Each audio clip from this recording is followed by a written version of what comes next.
I remembered each flash as time began to burn, like a startling sign that fate had finally found me, and your voice was all I heard, that I get what I deserve. Alright guys, welcome back. We are about to start our final set between Tassadar and Cezanne. So get ready, the countdown has started. Don't go anywhere. This is game 1.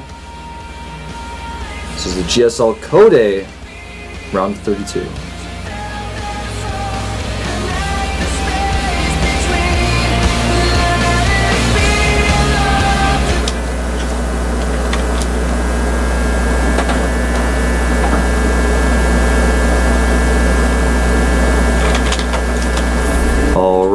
Up here at the top right of Antigua Shipyards, we have Tassadar of the team NS Hosa.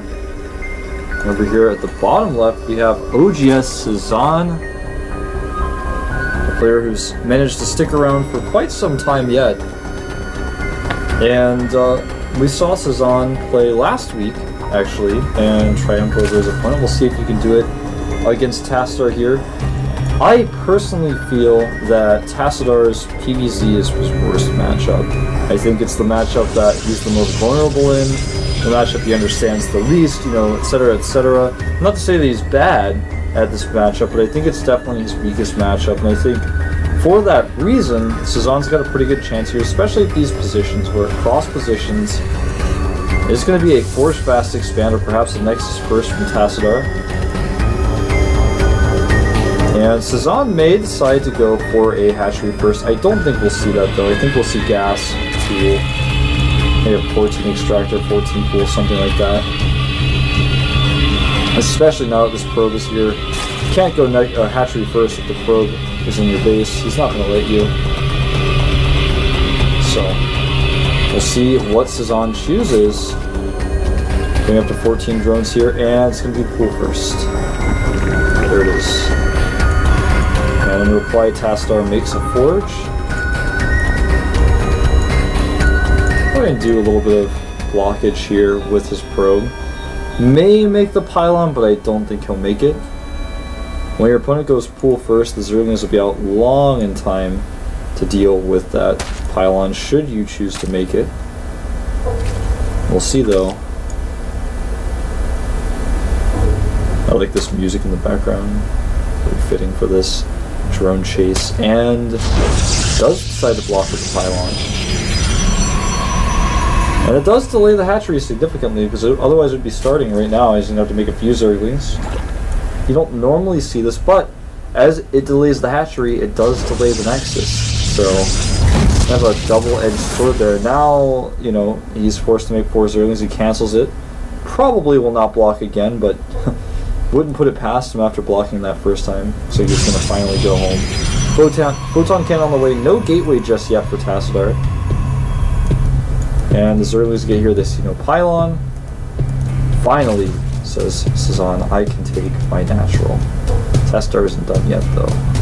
Probe's still around, checking for a fast third. Fast third's pretty common to see after the hatchery block with the pylon. And it looks like Cezanne actually made 6 Zerglings instead of just the usual 4. And one of these Zerglings is going to find the probe. I like that a lot. And these Zerglings are not going to be able to sneak up here. If he tries to, Tassadar can just block, and he's actually going to try this. Tassadar does not block, but these 2 Zerglings inside of the main base are not very significant. All he's going to be able to see is that he has not yet taken his 3rd and 4th gas here at his natural. He doesn't even have a cybernetics core yet, so not too significant that these Zerglings are in here. Not going to do a whole lot. Maybe I would kill a probe or 2 if he controls extremely well, but if Tassadar controls equally as well or even less well, he should be totally fine. And just remember, those 2 Zerglings are 1 more drone he could have back at home. I like this.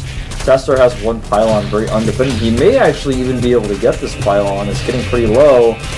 And Probe's having to be pulled here, but he's going to surround these lings and kill them now. And that is the end of that. So, did force the probes off the line a little bit longer, and a third hatchery going down for Cezanne now. Sentry on the way for Tassadar. Going to start +1 very soon here as well. He's added his third assimilator. Fourth assimilator perhaps going up soon. Looks like we're going to see a Stargate right in plain view of the Overlord. And that is a lucky break for Cezanne. He's going to know immediately what he needs to do to deal with the build that Tassadar is throwing at him. Right now, only drones being made for Cezanne. He's gone up to 30. He's a little bit behind, just 2 workers behind, but with the amount of production he's about to have with his third hatchery, his drone production is going to surge through the roof. Second Stargate put up here for Tassadar at his natural, but Cezanne is already going to prepare for the first one. Having 2 isn't going to be significantly better in this case. Actually may come back to bite Tassadar just a little bit, committing to the 2 Stargate play. Especially since Cezanne has been droning like a madman. He's just now starting his circling speed at his spawning pool. Very late circling speed. No pressure being put on whatsoever from Tassadar. Not getting +1 for his ground at all either. And this first Void Ray is going to go out Overlord hunting. Interestingly enough, Tassadar was able to keep this probe alive over here. That's pretty impressive considering how much Cezanne has been doing to try to find these probes. A second Void Ray starting here for Tassadar. That's a little bit surprising. I expected him to make 1 Void Ray and then start making Phoenixes. 2 Void Rays and then starting to make Phoenixes can be okay too though. And the first Void Ray is out. He's actually hiding it. He thinks he's gotten away with this, but in fact no, already 2 Spore Crawlers going down for Cezanne. 1 at the third base, and it looks like the other one will be in the main base. And he is just going to try to hide this Stargate play and then go for a big attack, making a Phoenix now. We have 3 Void Rays and a Phoenix. That's still going to be fairly strong, but with already spores on the way and extra queens being made, I think Cezanne's going to be totally fine. Look at this. Making an extra queen at his third base. So lair goes up here in his main. More gas is being taken, taking double gas at the natural. Probably going to take these at his third base fairly soon. And not only did he already know about it, but he's going to definitely know now about these Void Rays as well as the Phoenix. But there's only 1 Spore here. He's going to have to start another one, and that second queen here isn't out just yet. A little bit of hesitation from Tassadar. These roaches aren't going to be very useful. Nice micro by Tassadar. It's not every day you get to see people micro back their Void Rays like that. The Spore is cancelled, but look at this, 4 queens out now, and all that this build has done for Tassadar was kill a Spore Crawler. That is about it. He's damaged a queen, forced to cancel another Spore Crawler. That's what he's done. With a huge commitment, making double Stargates. Now starting to add more gateways. Hydralisk Den though is on the way. Robo on the way. Tassadar with no strong presence on the map except these units. Yeah, he's going to clean up Overlords, he's going to supply block Cezanne, but I'm a little bit concerned for him. Although, you know what? We saw Slayer's Alicia use just 3 Void Rays to just pick off spores like this. It worked quite well. We'll see if it works well. In this case, for Tassadar, it does pick off a queen here, and now this lair is in danger, and actually these Overlords are a little bit, you know, I'm a little bit concerned for them because these Void Rays are all charged up. The Spore does go down 3 queens, but 4 Phoenixes. Oh man. This actually looks really bad for Cezanne. Suddenly I actually have to take back everything I said. The final queen does fall. A few Hydras pop out. But with Phoenixes here, he can lift them. Does not lift them. In fact, the Phoenix is retreating. A Void Ray falls.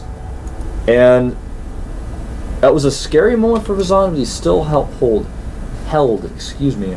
Lost all of his queens, though. It's going to be a lot of injects missed. We may see Tassadar try to follow up with a gateway timing. He is going to add a ton of gateways here. But will he have enough units in time? Because by the time he has this out, the queens that are being made right now are going to be out. He's going to have injects. He already has a decent amount of Hydras. Hydras are quite good at defending timing attacks like this, especially when you have this much creep. You have a few roaches out as well to help the Hydras. Spire going up here. It's the last thing Tassadar is going to expect. It's already got Colossi on the way with these 4 gateways. Probably going to go with 1 Colossus and the rest of his gateways. He needs to have some sort of presence out on the map now, though. He needs to go soon because these gateways, well, yeah, they're finishing up here he needs to warp his units in near his opponent's base, and he hasn't even prepared to do that yet. I'm a little bit concerned about what Tassadar is doing. 8 more drones on the way, forces on. Even though a few drones were lost to Phoenixes, in total it was only, look at that, 3. And 63 drones to 50 probes, 3 bases to 2. Even having a macro hatchery going up here for Cezanne. Very impressive Cezanne's play here. You know, Tassadar did a lot more with that attack than I thought he would, but even so, it's putting him in a slight disadvantage how much he committed to this. Phoenix is trying to find something to kill here, but the Hydras are on top of everything. Notice, look at Cezanne's vision. Notice he has a Zergling here. He has creep tumors here. He has a Zergling here. He has an Overlord here. He actually sent a Zergling in here to see what's going on. He's actually on top of everything. There's not a single thing he doesn't know about. Except, he does not know how many gateways there are. He tried to check with that Zergling to see how many gateway units there were. Didn't get a very good glimpse. So I'm a little bit concerned for him here because this is a big push. This is basically an all-in from Tassadar. He's going to have to win this game right here. There are no Corruptors out. 8 of them, though, are about to pop. More Roaches on the way. Plus 2 missile attacks on the way as well, but I don't think they're going to be done in time. The key here, though, is he does have creep. That's going to buy him a lot of time. Yeah, it's not really going to come into play in the fight, but it is going to slow Tassadar's push down slightly here. These Corruptors are going to be so key in holding this. Spore Crawler buying a little bit more time. Zealot's kind of getting a little bit overeager. These force fields are good, but they may be a little bit preemptive. Phoenix is lifting up Hydras. Corruptors coming in from the side, taking out the Colossus, and now the Hydras have been dropped, and it looks like Cezanne is going to hold this no problem. Void Ray is falling now down to these Corruptors, and the Roaches, they have no care for the Void Rays, just ignoring them, chasing down the gateway units, and I think Cezanne has gotten himself into an unlosable position at this point. Tassadar trying to retreat, trying to micro with his Colossi, but he is doomed to fail. Colossus falls, and now that's it. GG! Well, Tassadar, with the very unfortunate circumstances of building a Stargate next to an Overlord, did not really bode well for him. Followed up with a timing attack that was just a little bit too late. If he had hit with that timing right when those gateways were finishing, he would have won that game. No question in my mind, but he waited for a round of units before going. His opponent scouted it with the Zergling, made a ton of attacking units at that moment, and held it off just fine. Had those Corruptors out. I mean, imagine if that one Colossus and about 7 or 8 gateway attack hit just a minute before those Corruptors were out, before he had those Roaches. He only had Hydras. You know, that one Colossus would have done all the damage needed to really deal with those Hydras, and then the second Colossus would have come to reinforce right at the moment that all those units were popping out. He would have actually just crushed them. But that's it for Game 1. Game 2, countdown is starting. Will Tassadar tie it up, or will Cezanne 2-0 him? Let's find out here at the GSL Code.